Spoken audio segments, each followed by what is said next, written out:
Hey guys, welcome to the channel. Today I got something special for you. I am sorry I missed 2 of the daily uploads. I think it's 2. It might be 3 by the time I post this.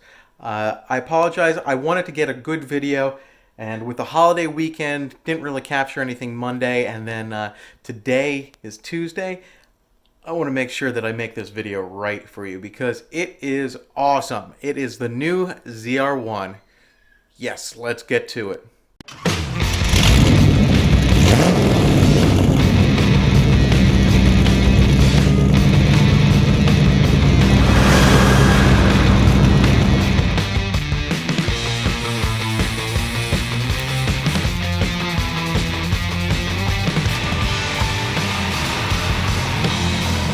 That's perfect, right there. Hey guys, we're here with Dave. This is DHR Street Speed. You can find him on YouTube and on Instagram.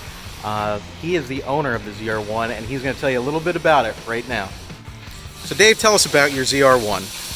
Right, we bought it last March, so it's been about 16 months since we got it, and it was one of the first ones delivered. We had it co-delivered with Mike with Street Speed 717, literally last March, and I enjoyed it. It's a daily driver for me. If you watch my channel, you know I've got a number of vehicles, so I don't daily drive it every week, but it's been used, it's driven, it's not stored, it's not a garage princess. In fact, last week we took it to Myrtle Beach and did 1,000 miles on it last week. So anyway, it's just time to try a couple new things. We've dragged it a few times. We've gotten it into the high 8s, like 10.8 is what I've done the first few times down the track. And it's time to do something fun with it. It's time to do something new. I appreciate the relationship with CSP and Andrew, and we'll see what we can do with this thing. Awesome. Looking forward to it. So that's what's coming up on the channel. We're going to get this on the dyno. Booyah! So what we're doing right now is, in preparation, we are getting the transcomputer. There's a serial number, or service number. There's a service number on the transcomputer that you need in order to order it.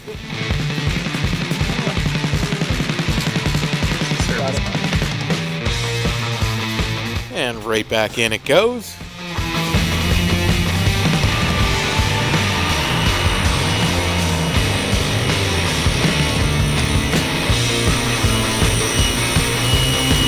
This car is driven, so it also needs to be cleaned. The bug's coming off? Oh yeah. Yeah, he says this thing's all ceramic coated and well, it's got the clear bra on it, like the whole car, and it's ceramic coated. So everything should just like fly right off. Looks like it is. It's very smart with a black car.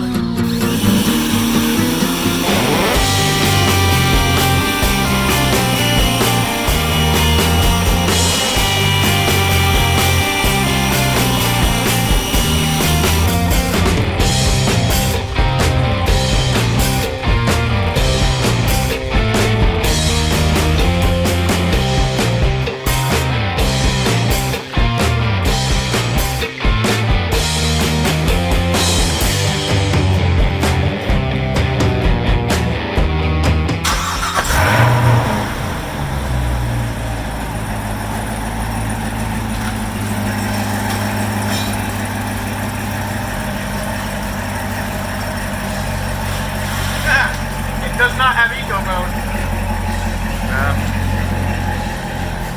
They're just tour, track, sport, no eco mode.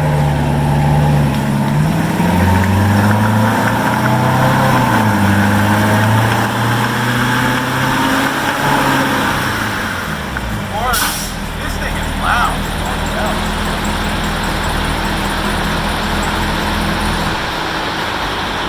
Fold seats actually work pretty good in this one. Oh yeah? Probably like the suede center. Like on mine, it doesn't really work that well.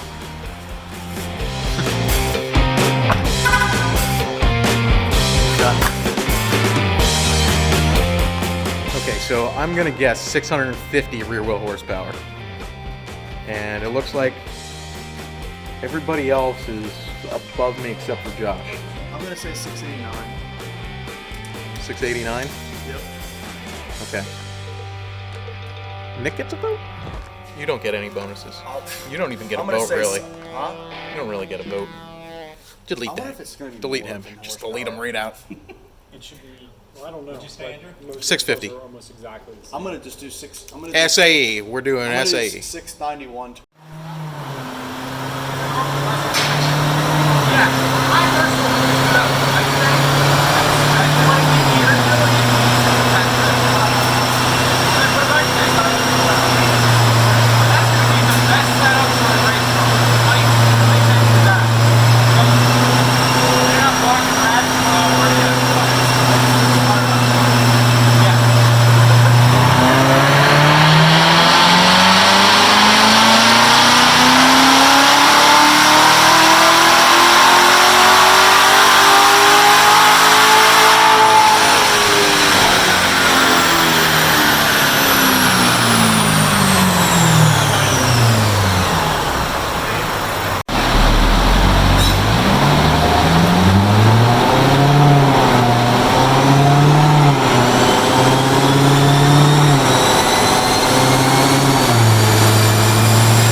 So here are the numbers out of our 3 baseline pulls. We had a peak of 657 rear wheel horsepower SAE, and the torque 661 was the best. One thing that I did notice through it was the initial pull started showing knock retard, and it didn't seem to be running too aggressive. So that's kind of interesting. I think that when we get to tune this thing, we're going to be able to improve it dramatically. So one of the things that we were noticing during those pulls was that the car was pulling timing, and we were not logging the air-fuel ratio, so we're adding the wideband in right now to figure out if there's something going on with the car to begin with. It just seems really weird to me that a factory car is pulling timing on the dyno, which might be even less load than the street. So yeah, let's find out.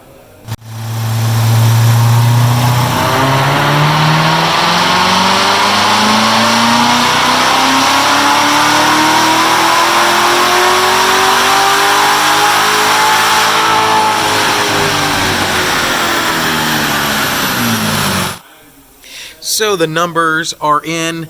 This is the second highest one, 656 rear wheel horsepower, 659 foot-pounds of torque.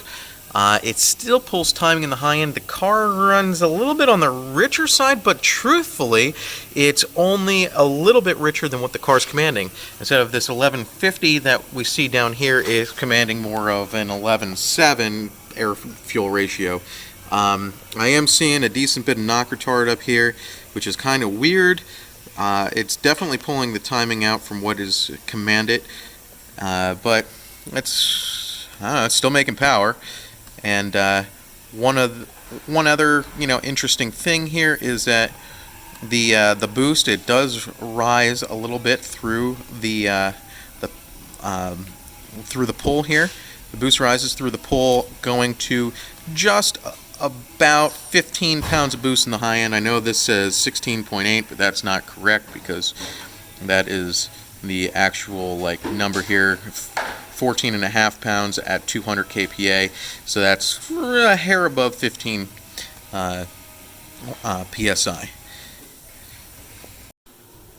So guys, we're going to pull her off the dyno now because we're waiting for the new computer to get in. It's going to get in on Thursday, and we're going to get right back to it and see if we can squeeze some more horsepower out of this beautiful bad boy come then. You'll definitely be seeing this on the channel, so I want you to stay tuned because Project Zr1 is underway. So I'm curious, what can I read?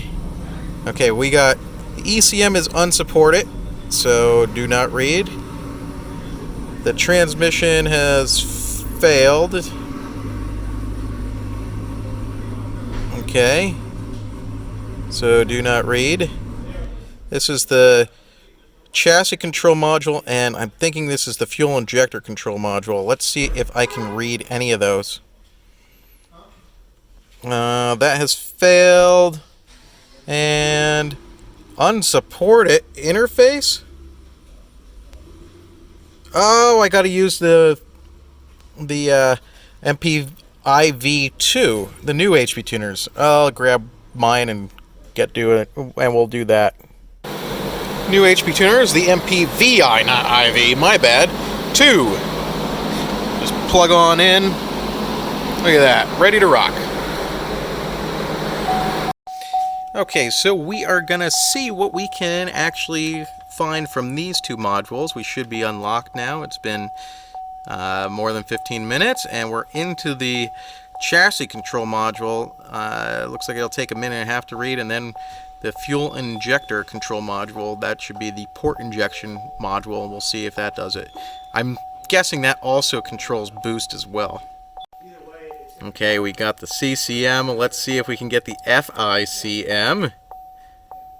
And survey says yes. Okay, so we are in the fuel control module. There's really not that much information in here. There's some modifiers. The injectors. The injectors are the basically the LSA injectors, it looks like. Maybe or LS3 injectors, rather, it looks like. 42 pounds. And yeah, there's a lot less information. I can turn a lot of codes off. And then as far as the chassis control module, that's the exhaust stuff. This is the exhaust modes, like the rumble. Doesn't have AFMs. The AFM is the 4-cylinder mode, and I can turn off some stuff here. But as far as any like true control over the system, it looks like I'm really only going to modify this guy when we actually change the injectors up. So that's quite interesting. I was expecting more from these modules, but clearly not much else. Some gear changes, but I think that just has to relate to the fuel pressure. Odd. So one of the things that we did learn here is that the port injection is controlled by the ECU, not that fuel injector control module. That fuel injector control module, I guess, has something to do with like just the pressure. Kind of like the modules for the previous generation. So, but ironically, that module probably doesn't do anything or isn't really important until you change the size of the injectors. And we're going to see how long we can avoid doing that and take direct injection to its limits. So, I got my glasses on because the sun never sets on a badass. So what we're going to do is we've already got the computer on the way, and you guys are going to have to stay tuned for the next videos when we get to unlocking things and seeing what she can do with just a tune. And then we'll start modding it. Woo! Thanks for watching, guys. Have a great night.